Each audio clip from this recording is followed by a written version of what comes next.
lugar na may casino sa gitna ng mga napapaulat na pagdukot sa Chinese nationals. At red alert sa Luzon grid inalis na pero yellow alert dahil sa kakapusan ng supply reserve tatagal hanggang alas 8 ng gabi.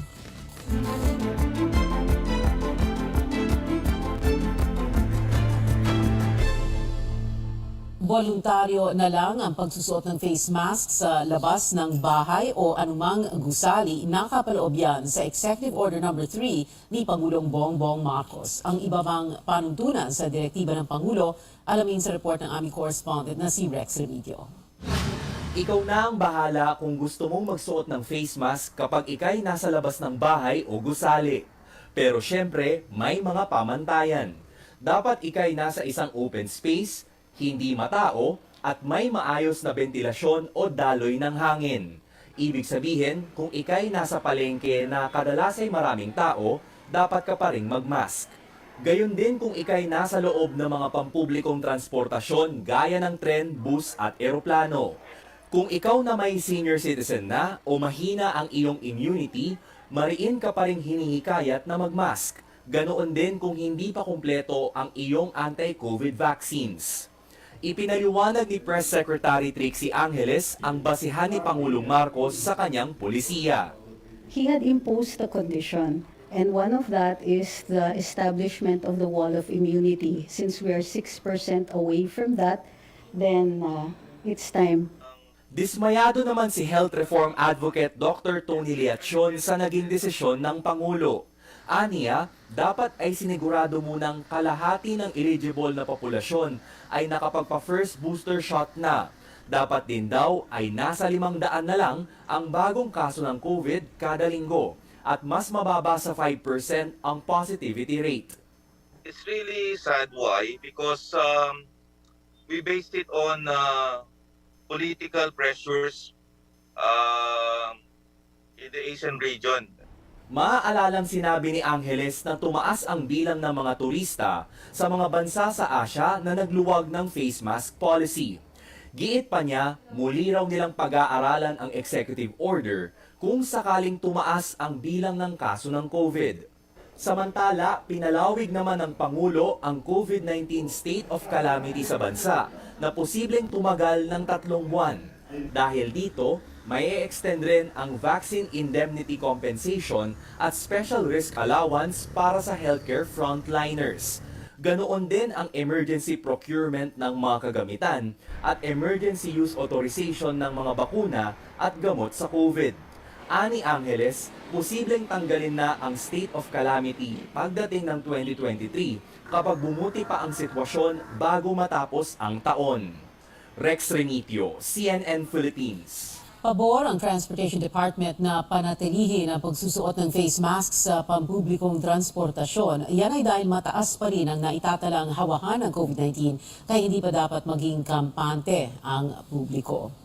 Hindi na nga raw nakakabigla ang bahagyang pagtaas ng COVID-19 cases dito sa Metro Manila. Marami na kasi ngayon ang lumalabas ng bahay. Kasabay pa dyan ang pagpapatupad ng face-to-face classes. Ayon kay Okra Research Fellow Guido David, ang one-week growth rate nasa 9% mula sa negative 11% noong nakalipas na linggo. Samantala, sumipa rin ang kaso ng COVID-19 sa Rizal Province mula 203 cases noong nagdaang linggo. Umabot ito sa 228 nitong September 9. Tumaas din ang one-week growth rate mula negative 15%, 47% na ito ngayon. Pero mababa pa rin ang average daily attack rate o ADAR sa 3.73. Ang ADAR ang average na dami ng bagong kaso sa bawat 100,000 tao. It's a slow uptick right now, except for the one in Rizal. We're not sure how to explain that yet, but it is a sharp spike.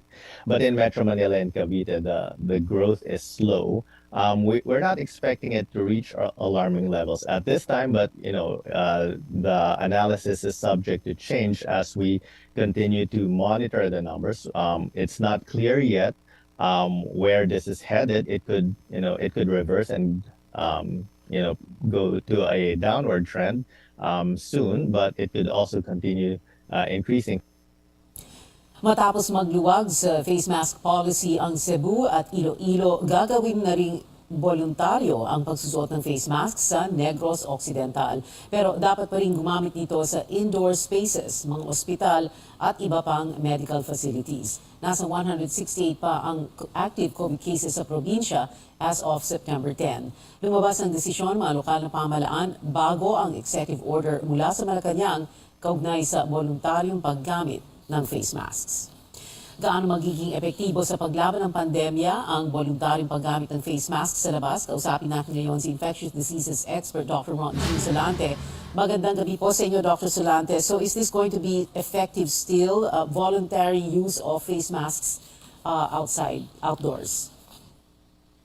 Well, Pia, it's something that we need to monitor the progress of this implementation because in that executive order, it's so clear that you can only, or you have that option of wearing the face mask. So it's an option wearing the face mask in an open space and non-crowded areas. So the challenge here is how to communicate this to people that in only those two situations that you are allowed to not to wear the face mask or you should continue to wear the face mask because dapat hindi natin makikita na it's beginning to send a complacency towards this pandemic. Isn't the executive order and the way the announcement has come out on media and social media for that matter, hindi pa ba sapat yon, Dr. Solante? Well, yes, that's already for implementation. And my point here is that we're giving now the responsibility to the people to protect themselves and an option of wearing or not wearing it in an open space and in a non-crowded area. So although the risk there is still low, but you cannot equate that with the vulnerable population that are higher risk. Even if they just get the mild infection, they can still get the severe COVID. Although the directive is very clear na ang exempted, well, ang dapat magsuot pa rin ng face mask kahit sa labas, yung mga seniors, yung may mga comorbidities. So would that take care of things? Well, I think for me, that's the more important population, protecting the more vulnerable population. But the other gray area there is that if you're a healthy individual and you're taking your face mask off and you're going back to your household and you have vulnerable people inside that household, then that puts them at risk, especially going home every day. So even if we have that executive order number 3, then what you're saying is that let's exercise extreme caution and wear our face masks as much as possible because we don't know what's going to happen. And right now what's happening in the last few days, medyo tumataas ang number of cases. Some of us are beginning to find out na may mga taong na kilala natin na may COVID halimbawa. Yeah, correct. No, and precisely that's the point there. No, we have to the implementation.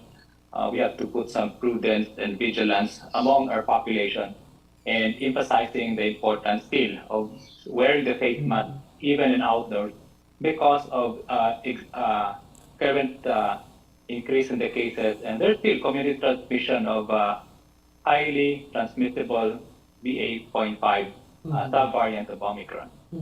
At what point, Dr. Solante, should we say na isuspend na lang natin itong executive order number 3? Ano ba yung number of cases na tinitingnan natin? I think we have that parameters that if the positivity rate will be more than between 10 to 15%, then we need to again reevaluate if this is really effective. The second metrics will be the rate of those vulnerable population being hospitalized and dying of severe COVID. That's another important metric to me because that means that there are people who are constantly transmitting this infection to the vulnerable population. Dr. Solante, it is September 12.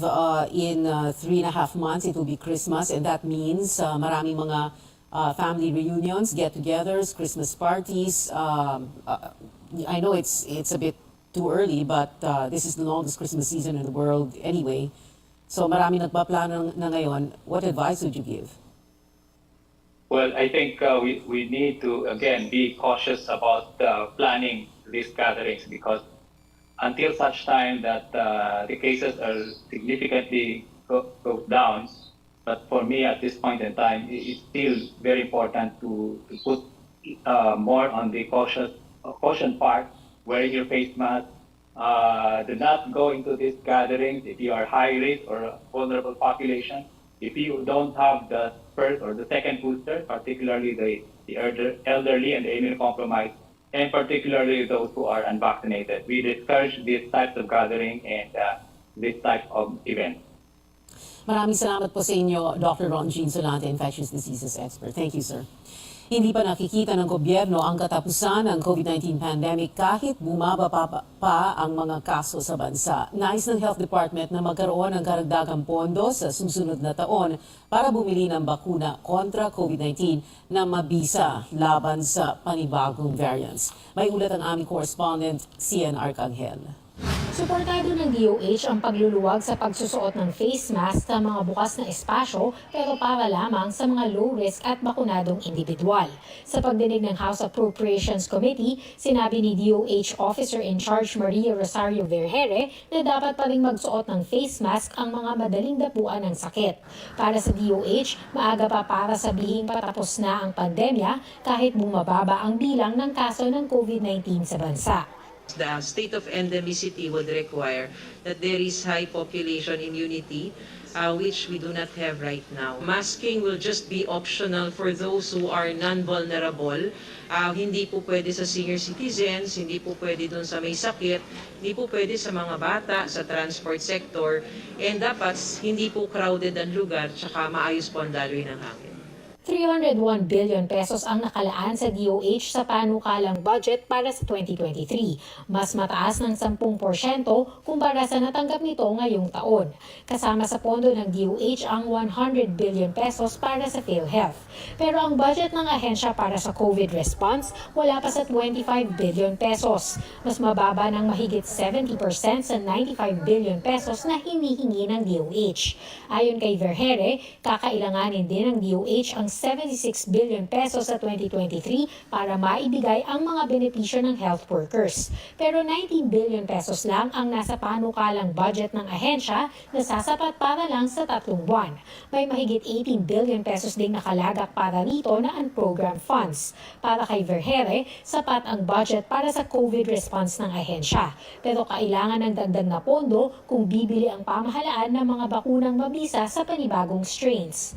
We are now in the process of discussions with the manufacturers of these new generation vaccines.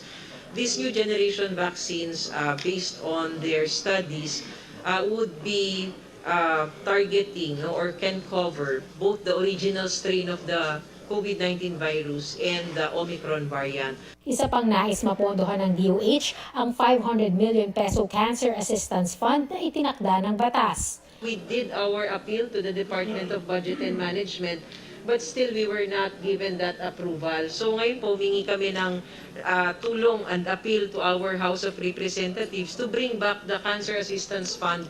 Nakikipag-ugnayan na ang DOH sa DBM para bayaran ang special risk allowance ng nasa 55,000 healthcare workers na nagkakahalaga ng 1 bilyong piso. Pagtitiyak ng DBM, may pondo para sa SRA pero kailangan pa raw nilang busisiin ang mga dokumento mula sa DOH. Cian Arcangel, CNN Philippines. Susunod, Filipino-Chinese community itinanggi ang napaulat na laganap na kidnapping ng mga Chinese nationals sa bansa. At ilibing ni Queen Elizabeth II itinakda sa susunod na linggo. Ang detalye sa pagbabalik ng Newsnight.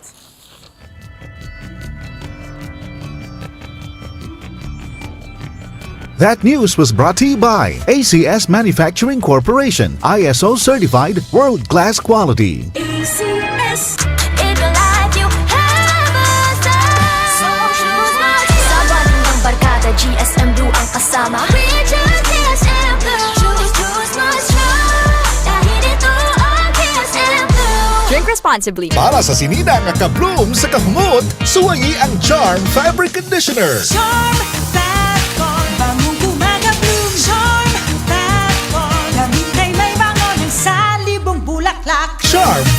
Conditioner. Dunay Stay Fresh Technology. Sinina naka-bloom sa kahubot.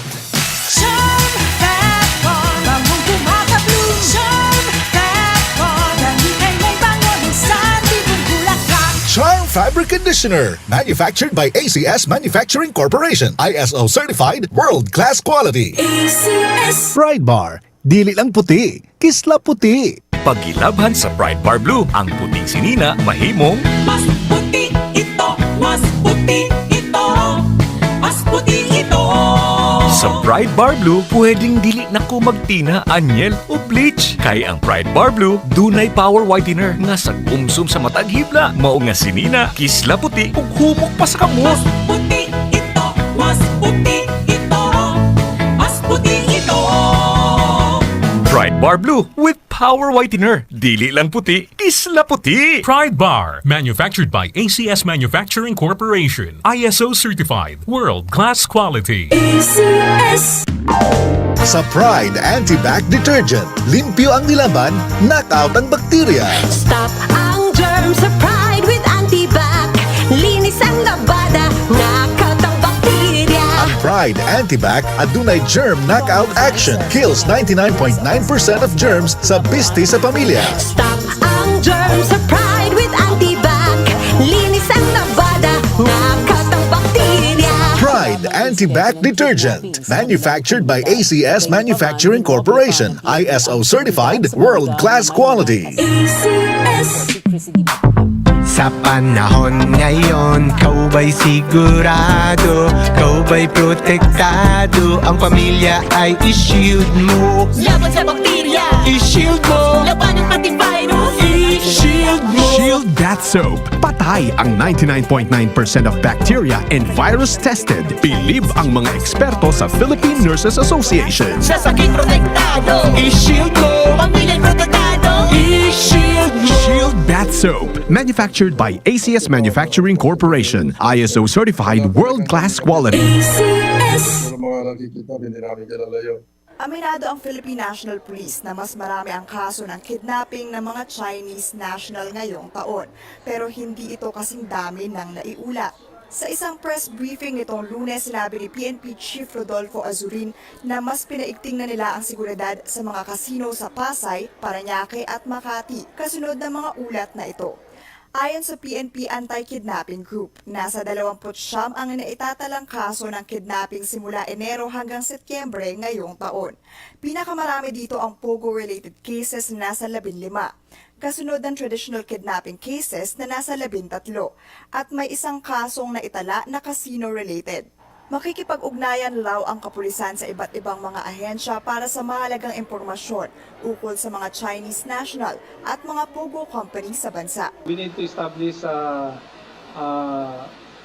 we need to ask PAGCOR who are the licensed Pogo operators in our country, and then immigration, sino at ilan ang mga Chinese na mga pumapasok po dito sa ating bansa para magtrabaho sa Pogo. Samantala, sinabi ni Senator Bato de la Rosa na siyang namumuno sa Committee on Public Order na maaaring mag-umpisa ang pagdinig kaugnay ng mga kidnapping incident ngayong linggo. We have to conduct a hearing para doon ay officially malalahad nila yung totoong mga datos at totoong mga impormasyon na kinakailangan natin for the people to be aware of what is going on. Ayon sa Filipino-Chinese community, mas naninindigan at nagtitiwala sila sa datos na ipinalabas ng PNP kaugnay ng kidnapping incident.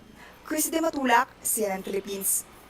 Nagpapasalamat ang isang grupo ng mga guro sa anilay maagap na pag-aksyon ng Labor Department sa tinatawag na utang tagging policy ng Professional Regulation Commission o PRC. Sinuspinde ng PRC ang polisiya nitong nakapaloob sa Memorandum 44 Series of 2022 matapos itong kutyain ni Alliance of Concerned Teachers Party List Representative Franz Castro sa isang budget hearing noong nakaraang linggo. Batay kasi sa Memo 44, hindi makakapag-renew mag-renew ng kanilang lisensya ang mga professional hanggat hindi nababayaran ang kanilang utang. Nitong Biyernes, pinirmahan ng PRC ang resolusyong nagsususpinde sa memo. Kasabay niyan, hiniling ni Castro sa Labor Department na imbestigahan kung sino ang may pakana nito. Bakit itong mga loan sharks na ito ay pumupunta sa PRC, hindi naman ito accredited ng DepEd.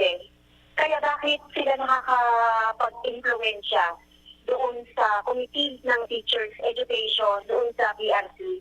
Ang hindi ko na lang ay imbestigahan ni Secretary Laguesma sino yung mga personnel dito na in charge.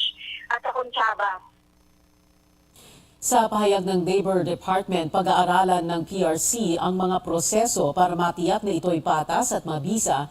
Hindi nakasaad sa resolusyon ng PRC ang timetable para sa review at konsultasyon na gagawin nito. Sinusubukan ng CNN Philippines na makuha ang panig ng ahensya.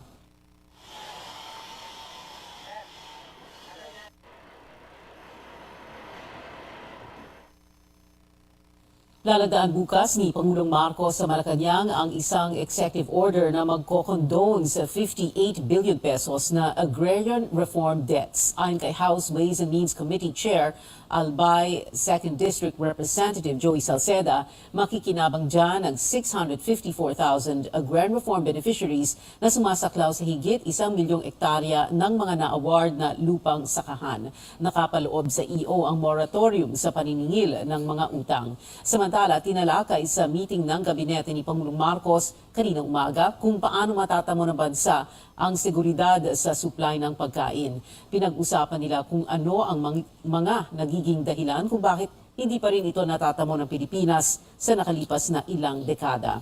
Nariyan daw ang hindi efficient na sistema ng transportasyon at ang dami ng kailangang gawin para makakuha ng mga permit. Pag-aaralan din nila kung anong mga batas pa ang maari nilang maisulong para balansehin ang pag-aangkat ng pagkain at pagpo-produce sa bansa. So of course, while there's certain certain crops that were discussed, such as but not limited to rice, we're looking at things that cross what kind of crops we're looking at. It's not just even crops. We talked about pork. We talked about fish, rice, vegetables in general.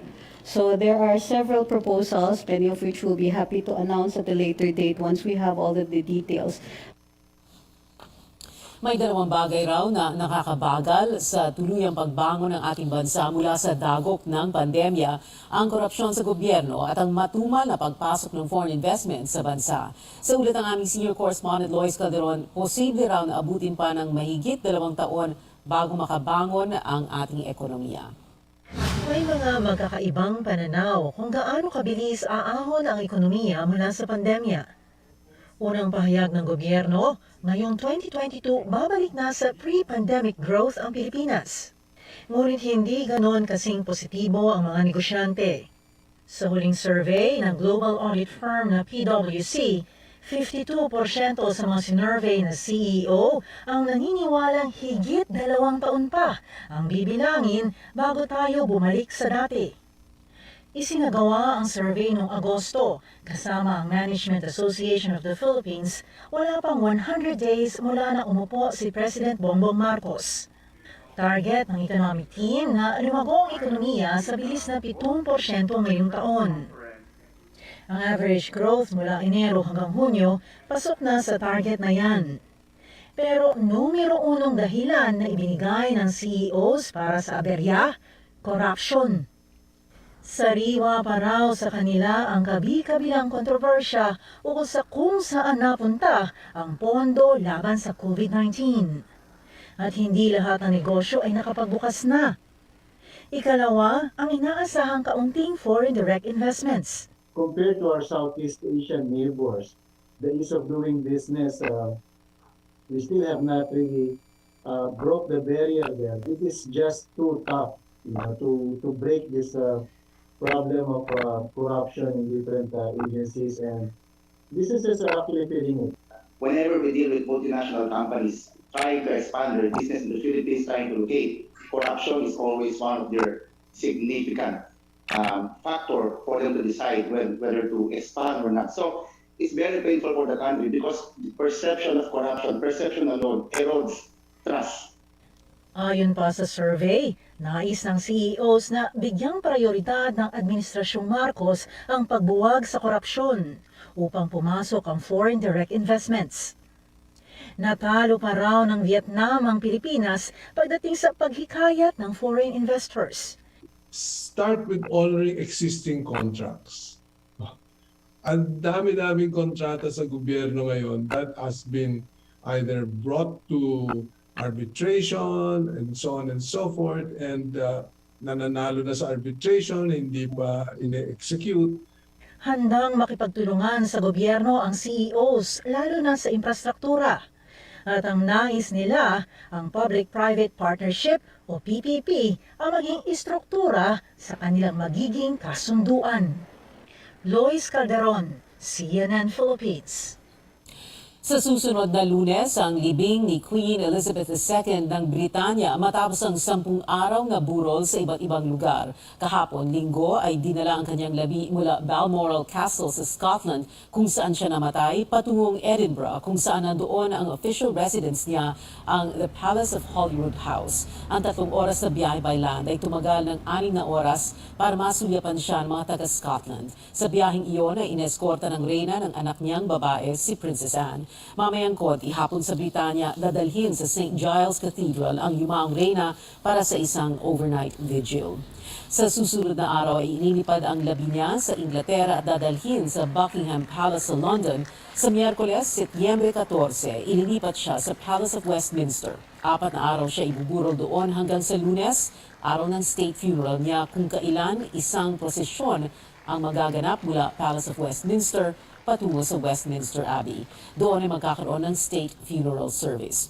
Sa Westminster Abbey din kinoronahan si Elizabeth noong 1953. Matapos ang state funeral, dadalhin ang yumaong reyna sa Windsor Castle para doon ilibing katabi ng kanyang asawang si Prince Philip, ang Duke of Edinburgh at mga magulang niyang si King George VI at si Queen Elizabeth, the Queen Mother.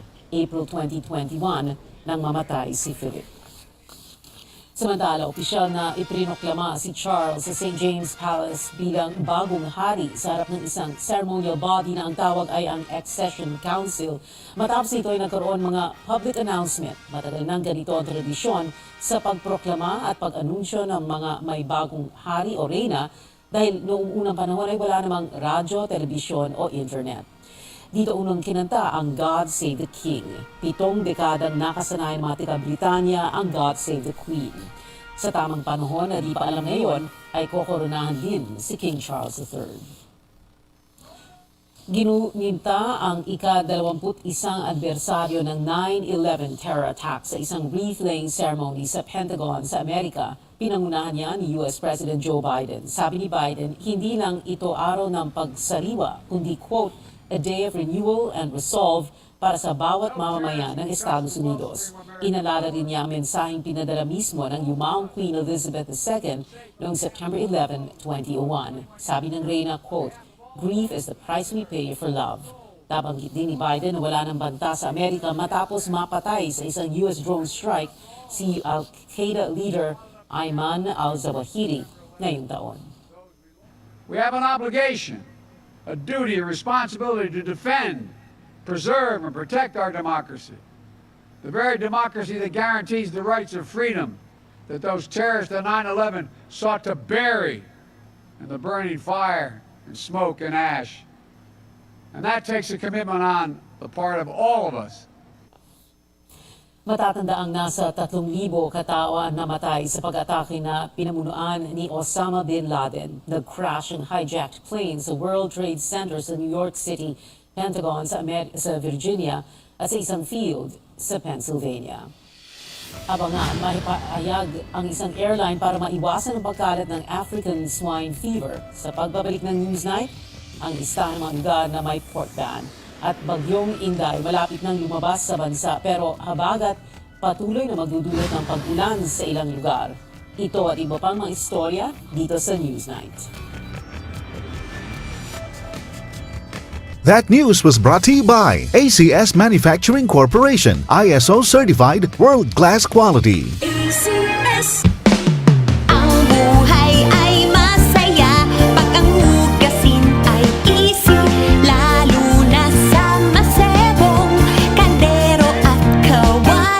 Smart Dishwashing Paste. Pang heavy-duty hugasin.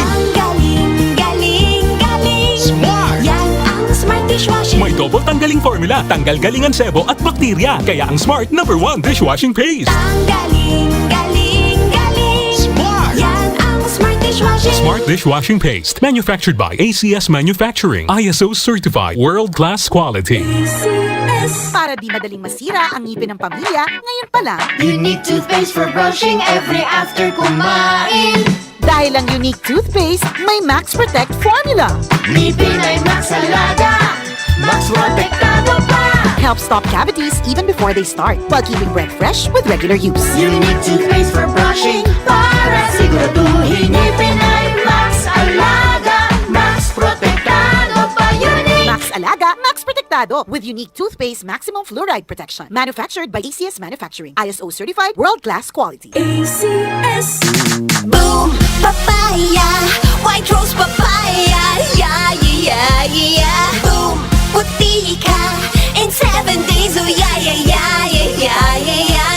White rose papaya. New White Rose Papaya na ay double whitening sa papaya extracts and vitamin B3. Clinically proven yung makaputi in as early as 7 days with regular use. Boom, puti ka, white rose papaya, yeah, yeah, yeah, yeah, yeah. Papaya puti, papaya fast. White Rose Papaya with vitamin B3. Manufactured by ACS Manufacturing Corporation. ISO certified, world-class quality. Is the establishment of the wall of immunity. Since we are 6% away from that, then it's time.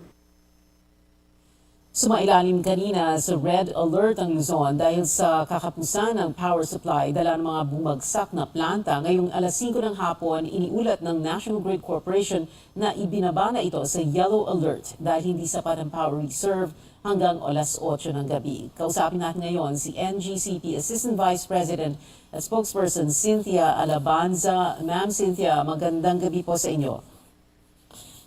Hi, good evening, thank you. No, this is Pia. I'm sorry, Pia. Good evening, Pia. Ma'am Cynthia, can you tell us, ilang planta po ba ang may sira?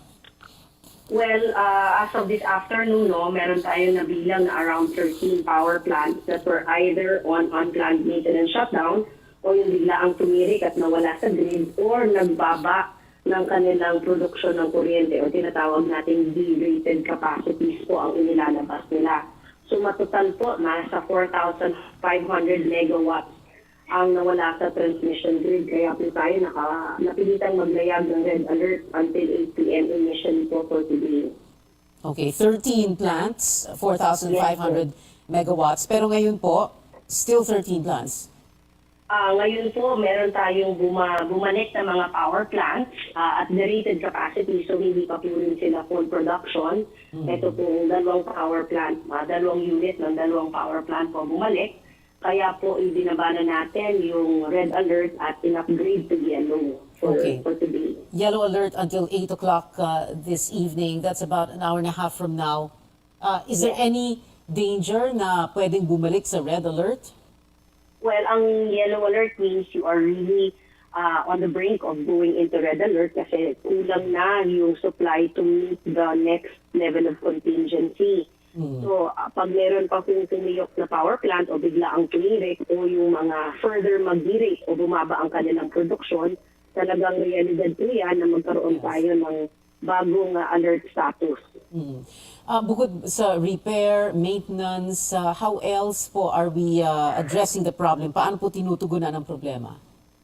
Well, of course po, yung coordination ng mga supply chain for the energy industry, kami po ay nakipag-usap sa mga affected power plants to ensure na kung handa na silang bumalik doon sa transmission system, makakabalik sila ng maayos.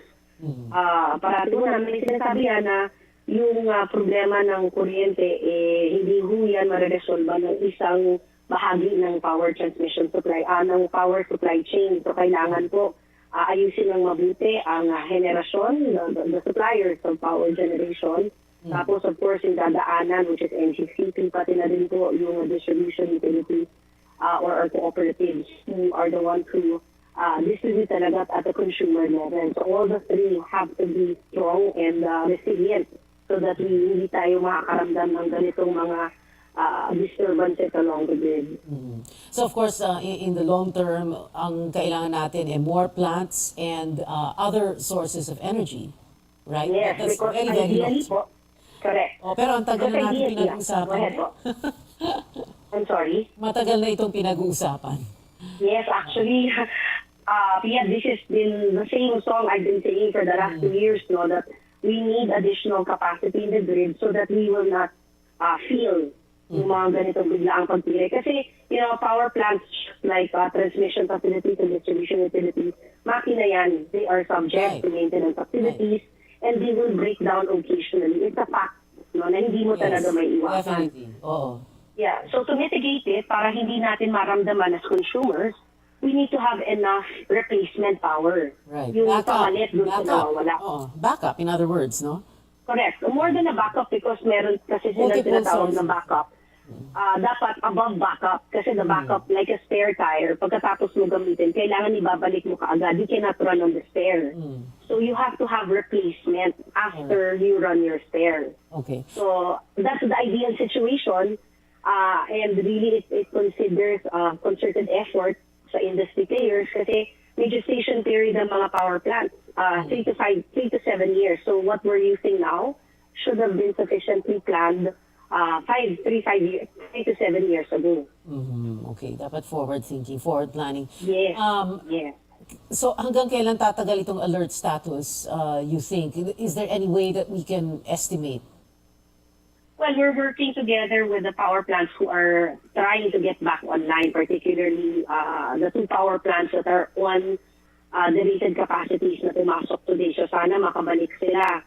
Pero ang alert system, ang alert status can be mitigated by receding demand, meaning pagbaba ng demand for kuryente. That's why 8 o'clock, medyo pababa na yung gamit ng kuryente, kaya hindi na magkakaroon ng alert. But if tomorrow, makakita tayo ng expected spike in the usage of electricity, or if there are further power plants that go offline without yung unplanned shutdown, then we'll see how the situation plays out tomorrow.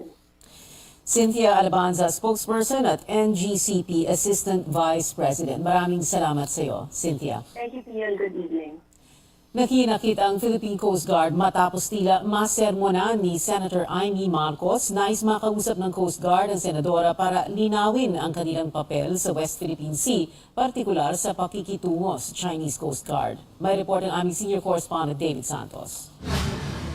Sa pagdinig ng Senate Committee on Foreign Relations noong nakaraang Biyernes, masasabing na pag-initan ang Philippine Coast Guard. Tanong ni Committee Chair Senator Amy Marcos, anong ginagawa ng PCG kaugnay sa patuloy na swarming o pagkukumpulan ng mga Chinese vessels sa West Philippine Sea? Mahalang gasolina, yun lang ginagawa ninyo, paikot-ikot lang. Nadismaya ang senadora sa paliwanag ng PCG, kabilang dito ang kanilang patuloy na pagpapatrolya. Parang wala naman kayong ginagawa. Coast Guard na nga yung problema. Di kausapin, di ba? Yun ang first line of defense. Sa panunumpa ng mga bagong recruit nung Lunes ng umaga, di mapigilan ni PCG Commandant Admiral Artemio Abu na depensahan ang kanyang ahensya. Hindi raw niya mapapalagpas ang pahayag ng senadora. We do respect the statement of the good senator, but we will not take it as it is. Dahil hindi po totoo na walang ginagawa ang Philippine Coast Guard sa West Philippine Sea. Gusto nilang makausap si Senator Marcos para ilatag ang kanilang mga aksyon base kasi sa utos ng Executive Department. Hindi raw ito pwedeng isapubliko dahil sensitibo at may kinalaman sa national security. Unang-una, the message is very clear na nasaktan ng Coast Guard. Nandiyan may mga engagement tayo, meron tayong bilateral talks with the China Coast Guard, meron kaming communications hotline. Hindi raw matatawaran ang importansya ng Coast Guard bilang frontliner sa maritime security, kaya patuloy ang pagpapalakas ng puwersa nito. Mula sa mahigit 22,000, kukuha ng dagdag na 4,500 na tauhan ng PCG mula Luzon, Visayas at Mindanao. Para sa ilang trainee, katuparan ito ng kanilang pangarap. Since childhood po, gusto ko na po talaga pumasok sa service. Para po magkaroon ng permanenteng trabaho. Di rin maiwasan na maging emosyonal ang ilang magulang. Sir, hindi po nawawala sa isang ina ang mag-alala, lalo't higit. Alam naman natin yung sitwasyon ng kanyang papasukan, di ba? Matapos ang 6 na buwan na training, sasabak sa trabaho ang mga bagong recruit, kabilang dito ang pagsampa sa mga barko na magbabantay sa karagatan. David Santos, CNN Philippines. Balita sa probinsya, nagpaalala ang Philippine Airlines sa mga pasahero ng ilang local flights na bawal magdala ng karne ng baboy at iba pang pork products sa hand carry at sa check-in baggage. Ito ay para maiwasan ang pagkalat sa bansa ng African Swine Fever o ASF. Ang pork ban ay para sa mga pasahero na papunta sa mga destinasyong makikita sa inyong screen. Kasama dyan ang Bacolod, Katiklan, Davao, Calibo at Palawan. Mananatili ang ban habang ipinapatupad ito ng health authorities ng mga lokal na pamahalaan. Ang mga lugar na nakapula naman ang mga ASF-infected zone ayon sa Food and Agriculture Organization ng United Nations, kabilang sa zone ang Zamboanga City kung saan 29 sa 78 nitong barangay ang may ASF. Noong Agosto, higit 3,800 na baboy ang namatay sa lugar, habang nasa 874 na ang pinatay. Halos 1,000 baboy ang apektado. Sa Luzon, may makikita pa ring mga kaso ng ASF sa Bulacan, Pampanga at Tarlac at sa mga bayan ng Claveria at Bagao sa Cagayan. Pinailawan ng kulay ube ang higit 2 kilometrong tulay ng San Juanico nitong linggo. Sabi ng Samar Public Information Office, pinailawan nila ng purple ang tulay na simbolo ng kanilang pakikiramay sa pagpanaw ni Queen Elizabeth II ng Britanya. Ang purple daw ay pinaniniwala ang konektado sa pagiging monarch dahil isa raw itong royal color. Parte ang mga ilaw ng San Juanico Bridge sa Aesthetic Light and Sound Show Project ng Samar Province na layong isulong ang turismo sa rehiyon. Binuksan noong 1973 sa ilalim ng administrasyon ni Pangulong Ferdinand Edralin Marcos, iniugnay ng tulay ang mga probinsya ng Samar at Leyte. Lalabas na raw sa weather monitoring area ng bansa si Bagyong Inday ngayong gabi. Hindi nakikita ng pag-asa na direkta itong magdadala ng mabigat na pag-ulan pero pwedeng lumakas ang hangin sa extreme northern Luzon hanggang Miyerkules. Huling namataan si Inday 500 kilometers sa north-northeast ng Itbayat, Batanes. Maari ring maging makulimlim at magkaroon ng kalat-kalat na pag-ulan dahil sa habagat. Abangan Alex Ayala na kamit ang girls singles US Open title sa New York.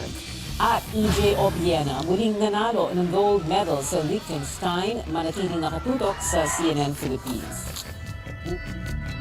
That news was brought to you by ACS Manufacturing Corporation, ISO certified world-class quality. ACS.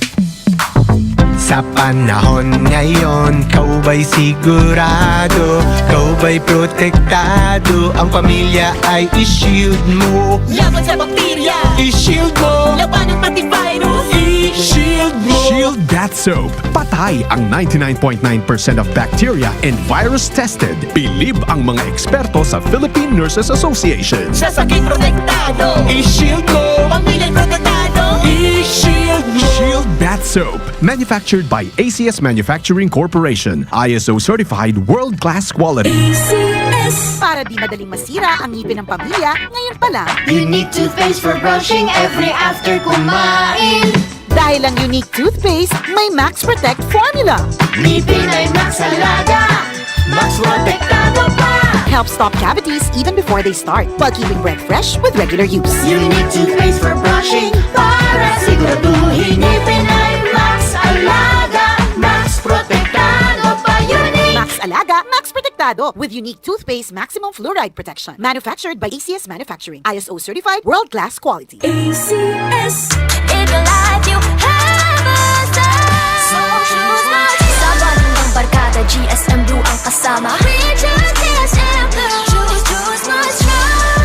Dahil ito ang GSM Blue. Drink responsibly. Para sa sinina nga ka-bloom sa kahumot, suwayi ang Charm Fabric Conditioner. Charm Fat Con, bamong gumagabloom. Charm Fat Con, gamit ay may bangon sa libong bulaklak. Charm Fabric Conditioner. Conditioner. Dunay Stay Fresh Technology. Sinina nga ka-bloom sa kahubot. Charm Pepon, bangong kumaka-bloom. Charm Pepon, lamigay may bangon sa tibong bulaklak. Charm Fabric Conditioner. Manufactured by ACS Manufacturing Corporation. ISO certified, world-class quality. ACS. Pride Bar. Dili lang puti, kisla puti. Pagilabhan sa Pride Bar Blue, ang puting sinina mahimong Mas puti ito, mas puti ito, mas puti ito. sa Pride Bar Blue, pwedeng dili na ko magtina, anyel o bleach. Kay ang Pride Bar Blue, dunay power whitener nga sa umsum sa matag hibla, mao nga sinina, kisla puti ug humok pa sa kamot. Mas puti ito, mas puti ito, mas puti ito. Pride Bar Blue with power whitener. Dili lang puti, kisla puti. Pride Bar, manufactured by ACS Manufacturing Corporation. ISO certified, world-class quality. ACS. Sa Pride Anti-Bac Detergent, limpyo ang nilaban, knockout ang bakterya. Stop ang germs sa Pride with Antibac. Linis ang labada, knockout ang bakterya. Ang Pride Anti-Bac adunay germ knockout action. Kills 99.9% of germs sa biste sa pamilya. Stop ang germs sa Pride with Antibac. Linis ang labada, knockout ang bakterya. Pride Anti-Bac Detergent. Manufactured by ACS Manufacturing Corporation. ISO certified, world-class quality. ACS. Sa panahon ngayon, kau ba'y sigurado? Kau ba'y protektado? Ang pamilya ay i-shield mo. Laban sa bakterya, I-shield mo. laban ng pati virus. I-shield mo. Shield Bath Soap. Patay ang 99.9% of bacteria and virus tested. Believe ang mga eksperto sa Philippine Nurses Association. Sa sakit protektado, I-shield mo. pamilya'y protektado. I-shield mo. Shield Bath Soap. Manufactured. Ang buhay ay masaya pag ang hugasin ay easy, lalo na sa masebong kaldero at kawali. Kaya mag-Smart Dishwashing Paste. Pang heavy-duty hugasin. Ang galing, galing, galing. Smart! Yan ang Smart Dishwashing. May double tanggaling formula. Tanggal galing ang sebo at bakterya. Kaya ang Smart #1 Dishwashing Paste. Ang galing, galing, galing. Smart! Yan ang Smart Dishwashing. Smart Dishwashing That Paste. news was brought to you by ACS Manufacturing Corporation. ISO certified, world-class quality. ACS.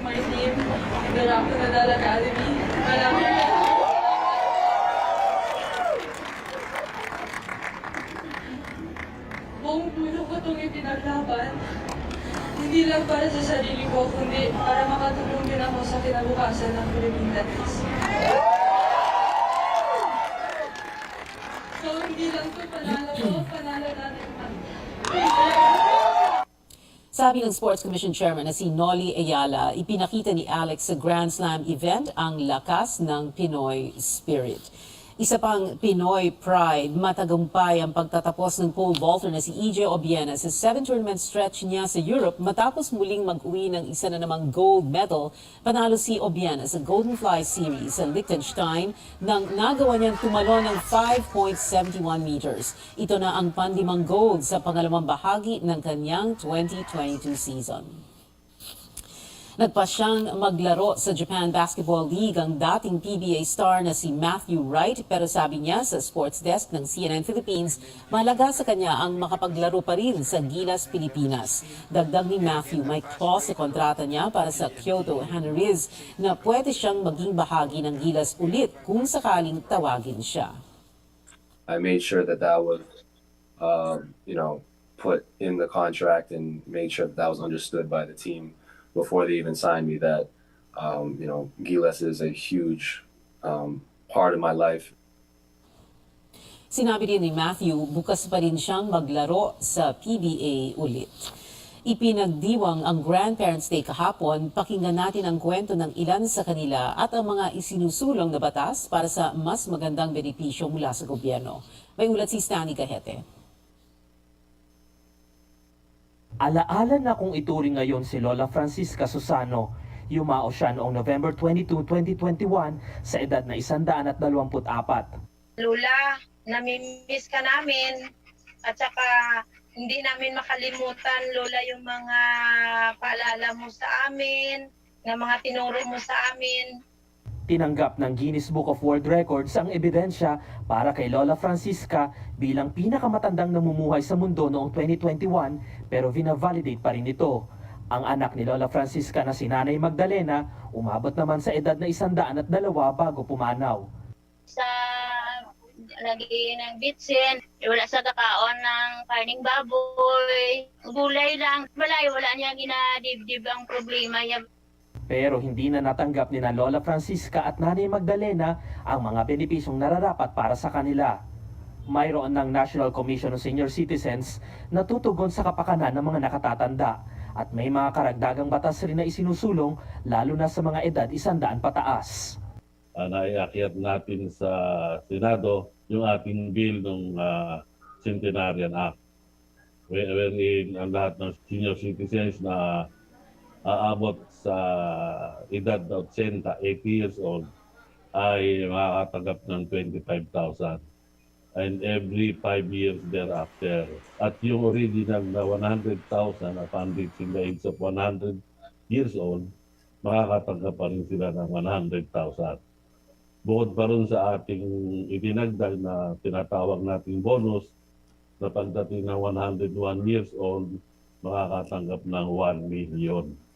Nais din ng Senior Citizens Party List na magkaroon ng 1,000 piso na universal pension ng lahat ng senior citizens. Gusto rin ng grupo na bigyan ng gobyerno ang mga nakatatanda ng hospitalization assistance hiwalay sa kanilang pensyon. Ayon sa party list, may mahigit 12 milyong senior citizens noong 2020. Marami ang tumatanggap ng mas mababa pa sa 5,000 pisong pensyon, ang iba wala. Hangad din nila na matanggal ang mandatory retirement age dahil may mga senior citizen na kaya pang magtrabaho. At sa hirap ng buhay ng mga senior citizens, sa maliit na pensyon na tinatanggap, ay they cannot live comfortably.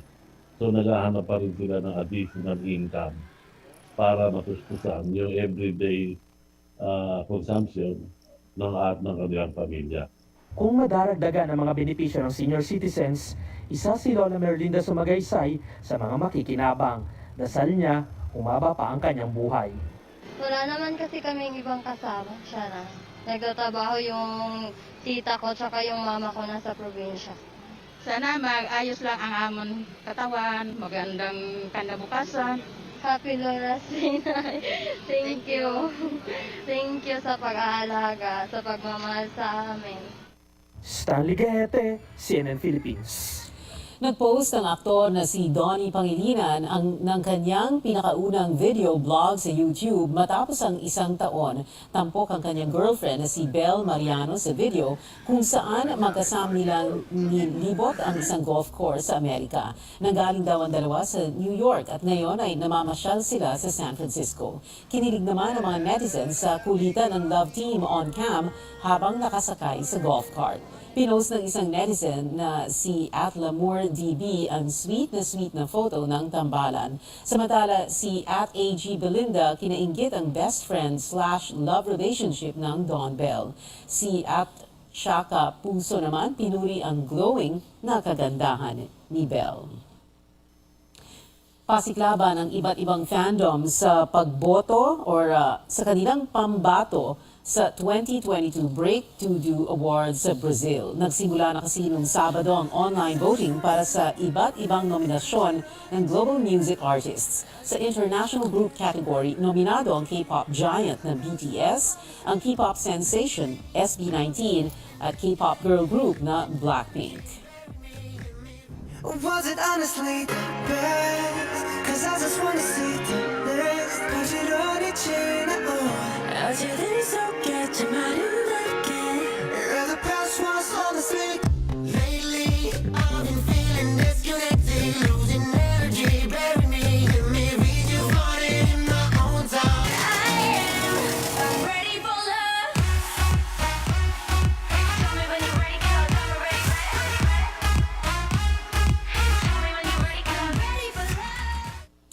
Ang Blackpink ay may pinakamaraming nominasyon kabilang ang International Fandom, International Clip at K-pop Female Group categories. Ang Break to Do Awards ay taunang event para bigyang pagkilala ang mga Brazilian at international pop artists. Magtatapos ang botohan sa October 20 habang sa November 20 naman ang anunsyo ng mga nanalo.